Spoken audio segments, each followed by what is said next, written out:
One of the proposed changes could lead to cuts in a program that hundreds of thousands of people rely on right here in Indiana. Our TV6 State House reporter Katie Hines joining us live with the details on the potential impact to HIP 2.0 and how patients are reacting tonight.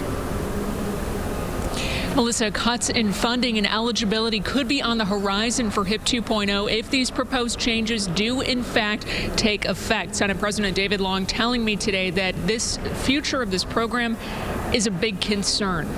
Taylor Mathis is one of an estimated 430,000 people enrolled in the Healthy Indiana plan as of the end of January. I haven't really utilized it that much, but it is pretty darn good. The 24-year-old graduated from Franklin College in 2015. He's been searching for a job since, and he decided HIP 2.0 is the best option. Since he's unemployed, Mathis says he only pays about $1 per month for his coverage. If HIP did go away,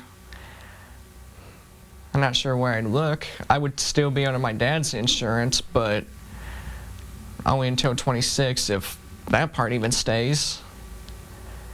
I'd have to start searching all over again, I imagine. As part of the proposed health care changes at the federal level, states like Indiana would receive a smaller, more limited match for Medicaid expansions like HIP 2.0 beginning in fiscal year 2020. The Affordable Care Act gave states the option of expanding Medicaid to cover more people, with the federal government picking up more of the cost. Top Republicans at the State House say the potential impact in Indiana isn't clear yet, but the Senate president points to some potentially difficult decisions, while both state leaders and those who rely on coverage wait to see what happens in Washington. It was going to be a 90-10 federal-state split on the expanded amount. Now it looks like they may go back to 66% from the feds, 34% states. That's a huge impact on the state budget.